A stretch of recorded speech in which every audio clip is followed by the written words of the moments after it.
તાજેતરમાં જ આમ આદમી પાર્ટીના ફેન્ટલ સંગઠન પ્રમુખ પ્રવીણ રામ અને આમ આદમી પાર્ટીના યુવા નેતા પ્રવીણ રામે ખેડના મુદ્દે પદયાત્રા યોજવાના હોય તે બાબતે પત્રકાર પરિષદમાં વધુમાં માહિતી આપતા મીડિયા સમક્ષ પ્રેસ વાર્તામાં જણાવ્યું હતું.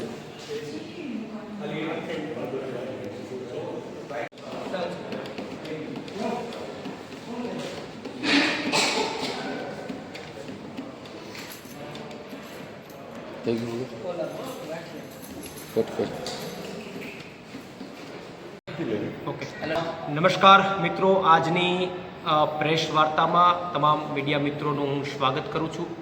આજની પ્રેસ વાર્તામાં અમારા આમ આદમી પાર્ટીના ઝોન અધ્યક્ષ ભાઈ રાજુભાઈ બોરખતરિયા, અમારે ઓબીસી વિંગના પ્રમુખ પિયુષભાઈ પરમારજી, અમારે પ્રવીણભાઈ, તમામ લોકો આજની પ્રેસ વાર્તામાં ઉપસ્થિત છે. આજે એક મુદ્દા ઉપર, મહત્ત્વના મુદ્દા ઉપર, ઘેડના મહત્ત્વના મુદ્દા ઉપર અમે પ્રેસ વાર્તા કરવા જઈ રહ્યા છીએ. છેલ્લા એક અઠવાડિયાથી હું ઘેડના તમામ ગામડાઓમાં પ્રવાસ કરી રહ્યો છું, લોકોની વચ્ચે જઈ રહ્યો છું. તો આમ તો ઘેડનો વર્ષોથી પ્રશ્ન છે, એમની વર્ષોથી પીડા છે, વર્ષોથી વેદના છે.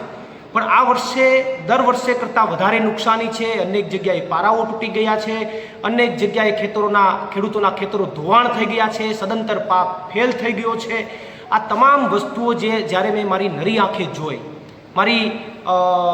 હું જ્યારે વ્યક્તિગત રીતે ત્યાં ગયો તો મેં જે ફીલ કર્યું, મને જે અનુભવ એમની પીડા થઈ, એમને લઈ અને મેં ગણેશ ચતુર્થીના દિવસે એક વાત જાહેર કરી હતી કે હું ઘેડના લોકો માટે પદયાત્રા કરીશ. પદયાત્રા મારફત હું ઘેડના ગામડાઓમાં ગામડે ગામડે જઈશ, ખેડૂતોને મળીશ, એમની પીડા, એમની વેદના સાંભળીશ અને એમને ઉજાગર કરવાનો પ્રયત્ન કરીશ. કારણ કે ગીર માટે તો હું લડ્યો છું, પણ હવે ઘેડ માટે પણ કંઈક કરવાની ઈચ્છા છે અને એટલા માટે મેં ગણેશ ચતુર્થીના દિવસે જાહેરાત કરી હતી.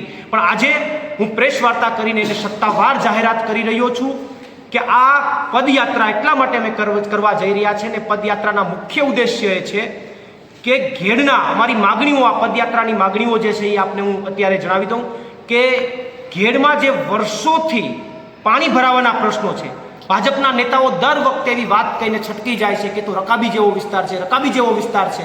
તો શું એમનું નિરાકરણ ન હોય?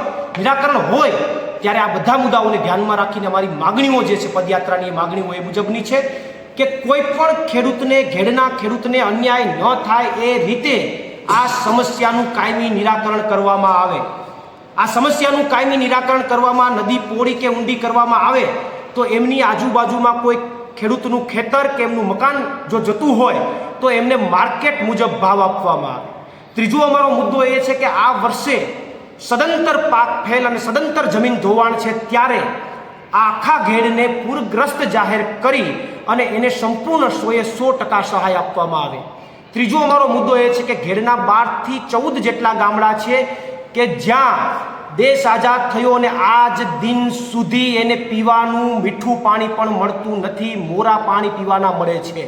તો એમને મીઠા પાણી તાત્કાલિક ધોરણે પૂરા પાડવામાં આવે. ચોથો મુદ્દો અમારો એ છે કે ઘેડના દરિયાકાંઠાના 15 થી 20 જેટલા ગામડાઓ એવા છે કે જેમને જે કેનાલ સરકારની યોજના હતી, દરિયાકાંઠે કેનાલ બનવાની યોજના હતી, એ યોજના વર્ષોથી એમને પડી છે અને એના કારણે 15-20 ગામડાઓમાં હજુ પણ ખારા પાણીની સમસ્યાઓ છે. આ તમામ મુદ્દાઓને લઈને મારી પદયાત્રા 5 સપ્ટેમ્બરથી શરૂ થશે અને એ અંદાજ 14 દિવસ સુધી આ પદયાત્રા ઘેડના ગામડાઓમાં ચાલશે અને 19 તારીખે આ પદયાત્રા પૂર્ણ થશે. 5 સપ્ટેમ્બરે આ પદયાત્રા પંચાળા સ્વામિનારાયણ મંદિરથી અને પંચાળા રામ મંદિરના દર્શન કરીને ત્યાંથી એમની શરૂઆત થશે. રામ મંદિરના દર્શન એટલા માટે કે ભગવાન શ્રી રામે 14 વર્ષ વનવાસ કરી અને પદયાત્રા કરી, તો આપણે એમાંથી પ્રેરણા લઈ અને 14 વર્ષ તો આપણે પદયાત્રાઓ ન કરી શકીએ, પણ ભગવાનમાંથી પ્રેરણા લઈ અને ઘેડના ખેડૂતો માટે 14 દિવસની પદયાત્રા તો કરી જ શકીએ. અને એટલા માટે અમે પ્રણ અને સંકલ્પ લીધો છે કે ભગવાન શ્રી રામના પંચાળાથી દર્શન કરી અને 14 દિવસની પદયાત્રાની શરૂઆત થશે. સાથે સાથે પંચાળા સ્વામિનારાયણ મંદિરે દર્શન કરી અને ત્યાંથી શરૂઆત કરીશું, કારણ કે ભગવાન નીલકંઠ વર્ણીએ આખા દેશની અંદર નાની ઉંમરમાં પદયાત્રા મારફત લોકો પાસે જઈ અને લોકોની વેદનાને સમજવાનો પ્રયત્ન કર્યો. ત્યારે ભગવાન નીલકંઠ વર્ણીમાંથી પણ પ્રેરણા લઈ અને અમે પંચાળાથી આ પદયાત્રાની શરૂઆત કરીશું. પંચાળાથી શરૂ થતી આ પદયાત્રા અખોદર જશે, અખોદરથી પાળોદર જશે, પાળોદર સરોડ, સરોડથી ખમીદાણા જશે, ખમીદાણાથી ખીરસરા, ખીરસરાથી સુત્રેજ, સુત્રેજથી સાંઢા, સાંઢાથી થલી, થલીથી ખરેડા ફાટક, ખરેડા ફાટક આજુબાજુના સરસાલી, કાંકડા અને કારેજ ગામ છે, બધાનું ત્યાં કોમી ભેગા થશે. ત્યાંથી આ પદયાત્રા વિરોલ જશે, વિરોલથી આ પદયાત્રા ચાખવા જશે, ત્યાંથી બામણવાડા જશે, ત્યાંથી જરિયાવાડા જશે, જરિયાવાડાથી સીલ જશે, સીલથી સાંગાવાડા જશે, ત્યાંથી દિવાસા જશે, દિવાસાથી આત્રોલી આવશે, આત્રોલીથી આજક આવશે, આજકથી વાડલા જશે, વાડલાથી મેખડી જશે, મેખડીથી સામરડા જશે, ત્યાંથી હરમા જશે, ત્યાંથી ઘોડાદર જશે અને ઘોડાદરથી બગસરા જશે, બગસરાથી હંટરપુર નવાગામ જશે, ત્યાંથી ભાથરોડ જશે, ત્યાંથી ફુલરામા, એના પછી ઓછા, ઓછાથી પાદરડી જશે, પાદરડીથી ઇન્દ્રાણા જશે, ઇન્દ્રાણાથી બાલાગામ જશે, બાલાગામથી આંબલિયા, આંબલિયાથી મટિયાણા, મટિયાણાથી મંડોદરા, મંડોદરાથી કોયલાણા, કોયલાણાથી બામણાસા જશે, બામણાસાથી મુડિયાસા અને અંતે આ પદયાત્રા મઢડા ખાતે પૂર્ણ થશે.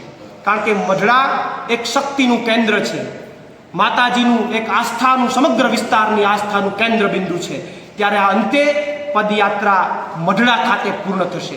આ પદયાત્રાની અંદર અંદાજિત ડાયરેક્ટલી અમે 42 થી 45 ગામડાઓની અંદર પદયાત્રા સ્વરૂપે લોકોની વચ્ચે પહોંચીશું અને લોકોની ઘેડના લોકોની વેદના અને પીડા સમજવાનો પ્રયત્ન કરીશું. સાથે સાથે બીજા 10 થી 15 ગામની અંદર અમે સીધા જઈ નથી શકતા, પણ એ ગામોને કોઈ એક સેન્ટરના ગામની અંદર બોલાવવામાં આવશે. એટલે અરાઉન્ડ 60 જેટલા ગામડાઓને આ પદયાત્રા છે એ પ્રભાવિત કરી અને આખા ઘેડ વિસ્તારમાંથી નીકળશે. આ પદયાત્રાનો મુખ્ય ઉદ્દેશ્ય છે ઘેડના લોકોની વેદના અને પીડાને ફીલ કરવાનો, અનુભવ કરવાનો અને એની પીડાને ઉજાગર કરવાનો. પછી ભલે અમારા પગમાં પીડા થાય, ભલે અમારા પગમાં વેદના ઉપડે, ભલે ગમે એટલો વરસાદ પડે, અમારી પદયાત્રા ઘેડના ખેડૂતો માટે ચાલુ રહેશે, ચાલુ રહેશે અને ચાલુ રહેશે. પ્રવીણ રામ, પ્રદેશ ફ્રન્ટલ અધ્યક્ષ, આમ આદમી પાર્ટી. રજૂઆતને શું રિક્વેસ્ટ કરશો? મંત્રીમંડળ સરકારો અત્યારે તો ભાજપની છે અને અત્યારે તો ભાજપે એ બધું વિચારવાનું છે. કારણ કે ભાજપ મંત્રીમંડળમાં ફેરફારો કરી શકતી નથી, એના અધ્યક્ષમાં ફેરફારો કરી શકતી નથી, એની પાસે નિર્ણય શક્તિ નથી, તો એ લોકો માટે શું કરી શકવાની? એટલે મૂળ મુદ્દો એ છે, તો એ અત્યારે કકડાટ બીજેપીમાં છે. અત્યારે આમ આદમી પાર્ટીનો અને અમારા બધા લોકોનો તો મુખ્ય હેતુ એટલો જ છે કે ઘેડના લોકોની વેદનાને વાચા આપવા. ધારાસભ્યમાં જોડાયા તમારા? અમારા તમામ નેતાઓ આ પદયાત્રામાં સ્ટેપ બાય સ્ટેપ જોડાશે. ગોપાલભાઈ હોય, હેમંતભાઈ હોય, ઈશુદાનભાઈ હોય, મનોજભાઈ હોય અને તમામ લોકો, રાજુભાઈ કરપડા હોય, સાગરભાઈ રબારી હોય, તમામ અહીંના સ્થાનિક નેતાઓ, ઉપરના નેતાઓ, જેટલા પણ જે નેતાઓને લોકો ચાહે છે એ બધા સ્ટેપ બાય સ્ટેપ આ પદયાત્રામાં જોડાશે. દેખાતા નથી વિસાવદરના, શું કહેશો? તમને નહીં દેખાતા હોય, આખી ગુજરાતની જનતાને દેખાય છે. લોકો કહે છે, લોકોને તમે કહો છો, આખા ગુજરાતની જનતાને દેખાય છે, કદાચ તમને નહીં દેખાતા.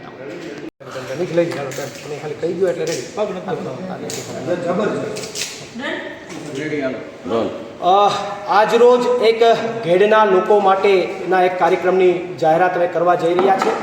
ઘેડના લોકોમાં એક વર્ષોથી સમસ્યા છે, પાણી ભરાવાની સમસ્યા છે. ત્યારે એ તમામ લોકોના પ્રશ્નો સાંભળીને અમે એક નિર્ધાર કર્યો છે કે 5મી સપ્ટેમ્બરથી 14 દિવસ સુધી ઘેડના લોકો માટેની એક પદયાત્રા હું કરીશ. અને આ પદયાત્રા માટેની મુખ્ય પદયાત્રાની મુખ્ય માગણીઓ અમારી એ છે કે ઘેડના ખેડૂતોને કોઈને અન્યાય ન થાય એ રીતે ઘેડના પ્રશ્નોનું કાયમી નિરાકરણ કરવામાં આવે. સાથે સાથે આ વખતે જે નુકસાની થઈ છે એ નુકસાનીનું સંપૂર્ણ વળતર આપવામાં આવે. ત્રીજો મુદ્દો, જે મોરા પાણી અને ખારા પાણીની જે ગામડાઓમાં સમસ્યાઓ છે એમનું તાત્કાલિક નિરાકરણ કરવામાં આવે. આ તમામ માગણીઓને લઈને 5મી સપ્ટેમ્બર પંચાળા સ્વામિનારાયણ મંદિર અને રામ મંદિરના દર્શન કરી અને આ પદયાત્રાની શરૂઆત થશે. આ પદયાત્રા મારફત 14 દિવસ સુધી તમામ ગામડાઓમાં ચાલીને લોકો વચ્ચે જઈ એમની વેદના જાણી અને અંતે આ પદયાત્રા મઢડા સોનલધામ ખાતે પૂર્ણ થશે. આ સમગ્ર પદયાત્રા દરમિયાન લોકો પાસેથી સર્વે લઈ, એમની માગણીઓ લઈ, એ બધું કલેક્ટ કરી અને અંતે એમને સરકારમાં અમે ઉગ્રતાથી રજૂઆત કરીશું. પ્રવીણ રામ, પ્રદેશ ફ્રન્ટલ અધ્યક્ષ, આમ આદમી પાર્ટી.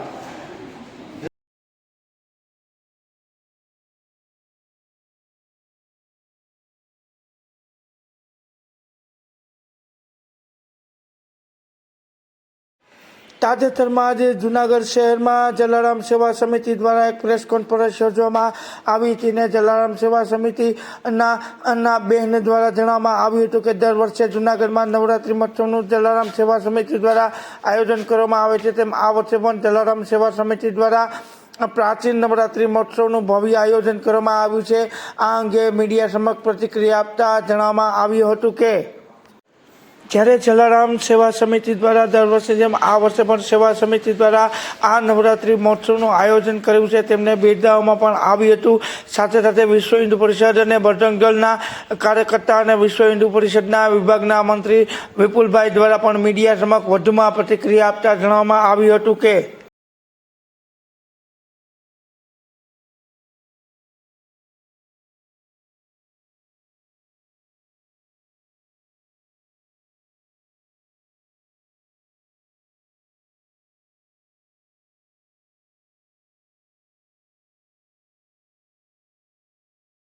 હું દેવાણી નિરાલી અખિલ જલારામ સેવા સમિતિ દ્વારા દર વર્ષની જેમ આ વર્ષે પણ એક પ્રાચીન નવરાત્રિ મહોત્સવ 2025નું આયોજન કરવામાં આવ્યું છે.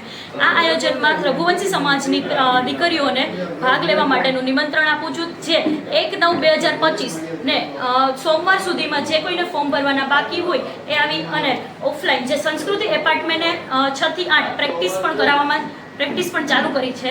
અને આ રાસમાં અલગ અલગ જેવા કે તલવારબાજી, માંડવી રાસ, કુવા રાસ જે પ્રાચીન સંસ્કૃતિને જાળવી રાખે તે માટે લોહાણા સમાજ અને લોહાણા મહાજન અને જલારામ ઝૂંપડી સેવા સમિતિ દ્વારા એક રઘુવંશી સમાજની દીકરીઓને આગળ લાવવા માટે એક પ્રાચીન નવરાત્રિનું આયોજન કરવામાં આવ્યું છે. આ નવરાત્રિ આયોજન કરવાનો મુખ્ય હેતુ જે આપણી દીકરીઓ પ્રાચીન સંસ્કૃતિને જાળવી રાખે તે અંતર્ગત કરવામાં આવેલ છે. જય જલારામ, જય રઘુવીર. દીકરીઓના પ્રોટેક્શન માટે અમે ગયા વર્ષે દીકરીઓને તલવાર ગિફ્ટમાં આપેલી હતી 135 દીકરીઓને, અને તેની સાથોસાથ તેની તાલીમની પણ અમે જવાબદારી લીધેલ છે. તો અમે તો એ જ સંદેશ આપવા માંગીએ છીએ કે દીકરીઓ નબળી પડવી જ ન જોઈએ અને બધી રીતે દીકરીઓ હોશિયાર જ હોવી જોઈએ. નમસ્કાર, હું વિપુલ રાવત, જુનાગઢ મહાનગર વિશ્વ હિન્દુ પરિષદ શહેર મંત્રી. ખરેખર આપ સૌને જણાવતા આનંદ થાય છે કે જે અત્યારે આપણો પર્વ જે નવદુર્ગાને લઈને જે આપણો પર્વ છે જે લોકોમાં ઉત્સાહ છે એને લઈને અત્યારે જે પ્રાચીન નવરાત્રિ જે આપણા સમાજમાં જે ઉજવાતી એ ધીરે ધીરે એનું સ્તર હવે ઘટતું જાય છે.